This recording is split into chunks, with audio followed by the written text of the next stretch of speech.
Chapter 3. The Amplitude of Memory. And immediately, like the amplitude of a cardiogram, jerking from top to bottom, like a pendulum breaking from its familiar trajectory, memory crashed into minor. From the bright major of the first meeting, from sunny Kharkiv and the taste of ice cream, straight into the painful darkness of another memory. Arkady closed his eyes, but the image didn't disappear. On the contrary, it became even brighter, even more distinct, as if someone had turned the brightness knob to maximum. Kharkiv, northern Saltovka, their apartment on the 10th floor. Marshall, still young, ginger, fluffy, full of feline dignity and charm. This was when? 3 years ago? Or 4? The time before the war merged into one endless strip of happiness, where each day resembled the previous one in its measured pace and differed in its small joys. The children were younger then, more naive, funnier. Olga, 10 years old, serious beyond her years, but still believing in fairy tales. Luka, a 7-year-old rascal who could play hide-and-seek with Marshall for hours. Katya, a 4-year-old little one who considered the cat her best friend and told him all her secrets. It was Katya's idea, though no, the idea was born collectively, as often happens with children, when one's thought is picked up by others and turns into a grand plan. "Daddy," said Katya one morning, sitting on Arkady's lap and stroking the purring Marshall, "why doesn't Marshall have a bride?" "Cats don't have brides," Luka laughed. "They have girlfriends." "Not true," Katya protested. "The prince had a bride, and Marshall is a cat prince." And indeed, Marshall was handsome, ginger, with a white chest and white paws, with intelligent yellow eyes and a luxurious tail. You couldn't call him purebred, but there was some special feline aristocracy about him, an innate nobility. "Let's find him a bride," Olga chimed in. "A beautiful kitty. And they'll have kittens," Katya clapped her hands. "Little ginger kittens." Angelina, standing at the stove preparing breakfast, turned with a smile. "Have you asked Marshall if he wants a bride?" The children looked seriously at the cat. Marshall, as if understanding they were talking about him, raised his head and meowed. "See?" exclaimed Katya. "He said yes." Thus began Operation Bride for Marshall, as Luka called it, who at that time was fascinated by war films and called everything operations. The children approached the matter with all seriousness. First, they arranged a photo session for Marshall. Arkady remembers how they persuaded the cat to pose, how they arranged him in the most advantageous positions, how they argued which photograph better conveyed his character. "This one is too serious," Olga criticized a photo where Marshall sat with an imperturbable look.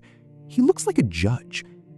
"And this one is too playful," Luka disagreed, showing a photo where the cat was playing with a ball. "Brides like serious grooms." "And this one is just right," decided Katya, choosing a picture where Marshall lay on the windowsill, turning his ginger face to the sun. "He's handsome and romantic." Then they wrote an advertisement. This was a real creation of collective intelligence. Each word was discussed. Each phrase underwent strict family selection. "Handsome ginger cat seeks a bride," Olga dictated, and Arkady wrote it down. "Very handsome," Katya corrected. "Smart, handsome, and well-mannered cat," Luka suggested. "And do we need to indicate his age?" Olga wondered. "Absolutely," Katya authoritatively declared. "Mom says that age is important." In the end, the text turned out touching and naive. "Handsome, smart, and very well-mannered ginger cat Marshall, 2 years old, seeks a female cat for a serious relationship. Loves children, doesn't scratch, knows his place. Character is calm, romantic. Owners are a friendly family. We live in a nice apartment. Call after 6 p.m. The children insisted on making the advertisement colorful. Olga drew a border with little hearts. Luka added paw prints in the corners. and Katya colored the whole thing with colored pencils. It turned out very sweet and very childlike. The color printer made many copies. Then began the most interesting part, posting the advertisements. The children drew up a real plan of the neighborhood, marking all the strategically important points: building entrances, transit stops, playgrounds, shops. Many grandmothers sit here, Olga explained, pointing to a bench near the entrance of a neighboring building. And grandmothers always have cats. And here young mothers walk with children, Luca added. They're kind, they'll help us. And this is just a beautiful place, concluded Katya. Brides like beautiful places. They walked around the neighborhood all day, armed with tape, pushpins, and unshakable faith in the success of the enterprise.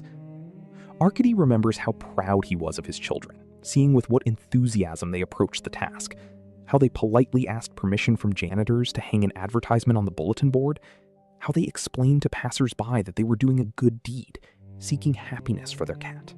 38, by the way, accompanied them on this campaign. He sat in a special carrier that Luca carried with an important air and occasionally made his voice heard, as if approving their actions. "See, he's saying thank you," Katya translated the cat's meowing. By evening, the entire neighborhood was decorated with colorful advertisements about the search for a bride for Marshall. The children returned home tired but happy, full of hopes and plans. "They'll start calling tomorrow," Olga confidently stated. "Maybe even today," Katya dreamily added. "We need to buy Marshall a nice collar," Luca practically suggested, "for the first date." Arkady smiled, looking at his children. Angelina was preparing dinner and also smiling. Ludmila Petrovna, usually reserved in showing emotions, openly admired the children's initiative. Even Marshall seemed pleased. He lay in his favorite spot by the radiator and purred, as if anticipating romantic adventures.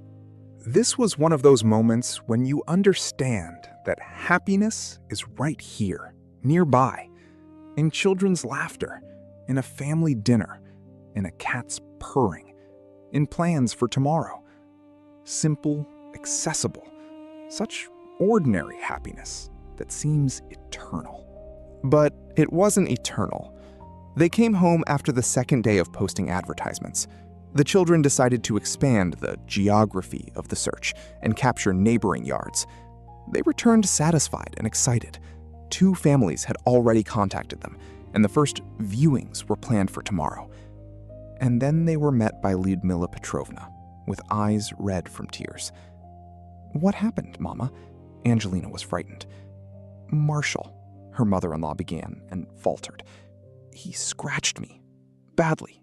Drew blood." The children crowded around their grandmother, examining the scratches on her arm. Indeed, deep, ugly marks. "How did this happen?" asked Arkady. "I wanted to pick him up, and maybe he's sick? Usually he's so affectionate." Angelina, as a doctor, carefully examined the scratches. "We need to treat these, and take Marshall to the vet, just in case." "I already took him," Lyudmila Petrovna said quietly. "And what did the doctor say?" The mother-in-law paused, not raising her eyes. "He said the cat needs to be neutered, that it will help make him calmer. Otherwise, he could be very dangerous, and we have children." Silence fell. The children didn't immediately understand the meaning of the word neuter, but from the adults' faces guessed that it was something serious. "And?" Arkady cautiously asked. "I agreed," whispered Lyudmila Petrovna. "The doctor said it's a simple operation, that the cat will be better off. And I was in pain. I was afraid he had become aggressive." "So you already—" Angelina didn't finish. "Yes, it's already done. He's sleeping now, recovering from the anesthesia." The children suddenly understood what had happened. Katya was the first to cry. "But what about the bride? What about kittens?" "He won't have kittens anymore?" asked Olga, and in her voice was adult sadness. Luca was silent, but from his face it was clear that he too understood the scale of the catastrophe. Arkady hugged his children, trying to find words of comfort. But what words can there be? How to explain to children that sometimes adults make decisions that destroy children's dreams? That life is often cruel to our plans? Marshall will still be happy, he finally said, just in a different way. But we posted advertisements, Katya sobbed. People will call us tomorrow.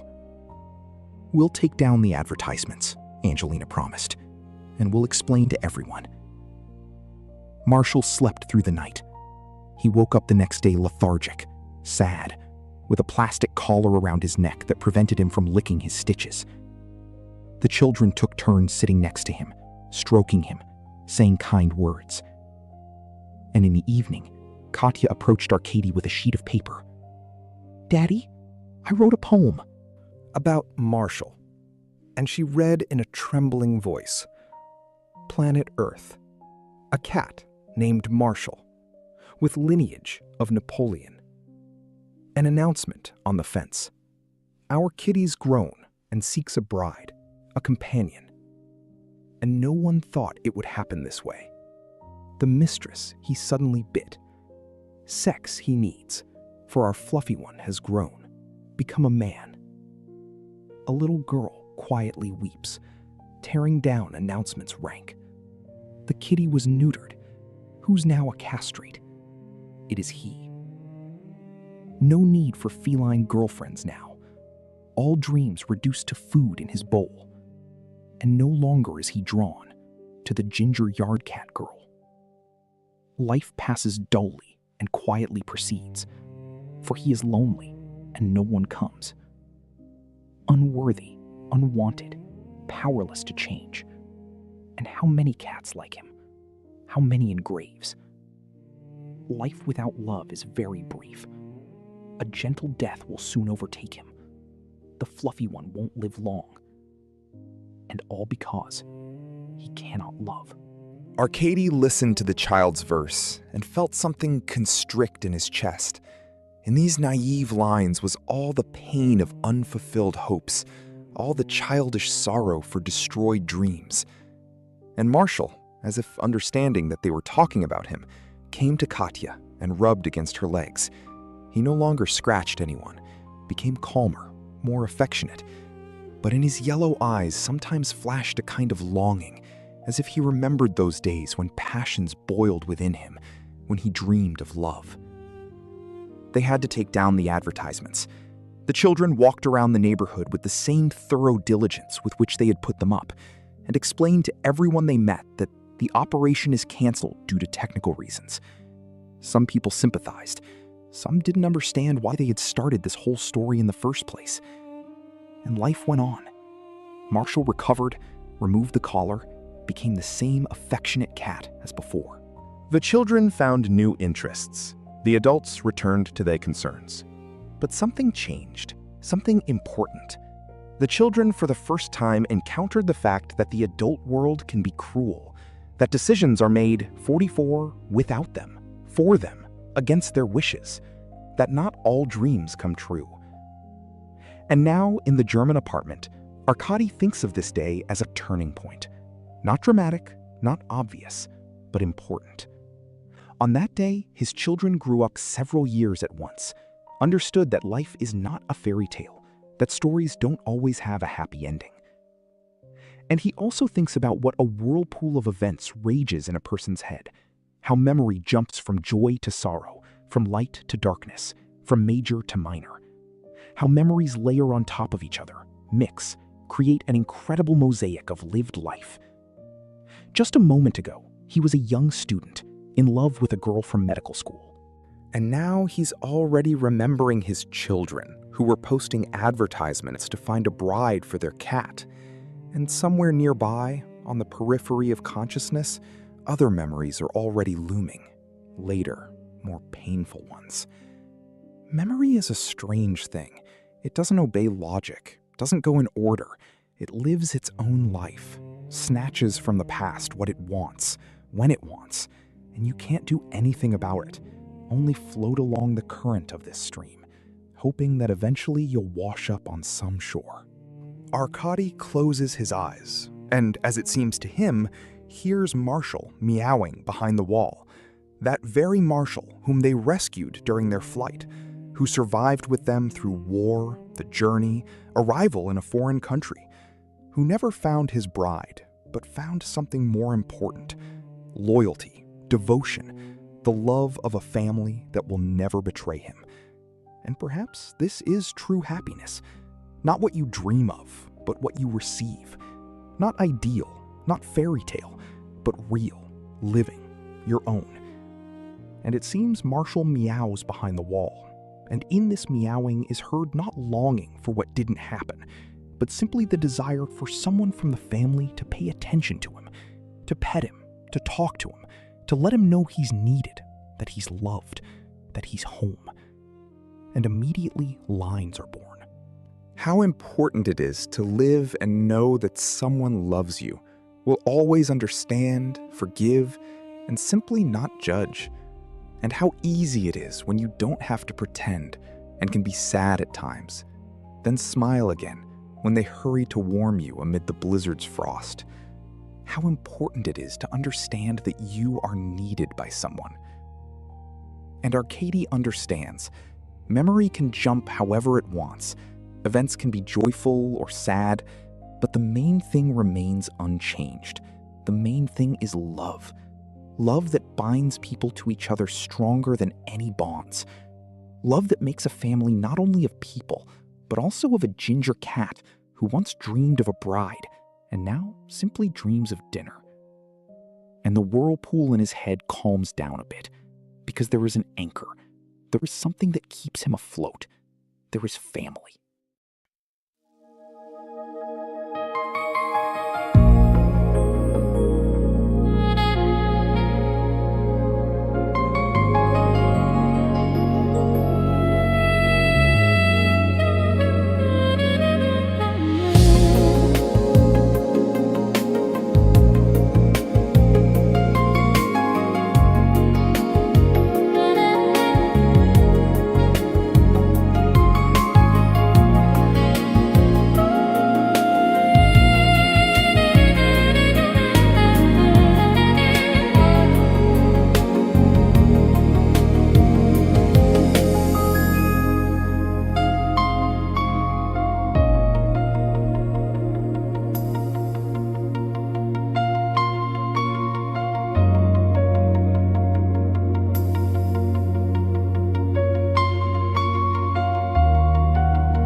Bye.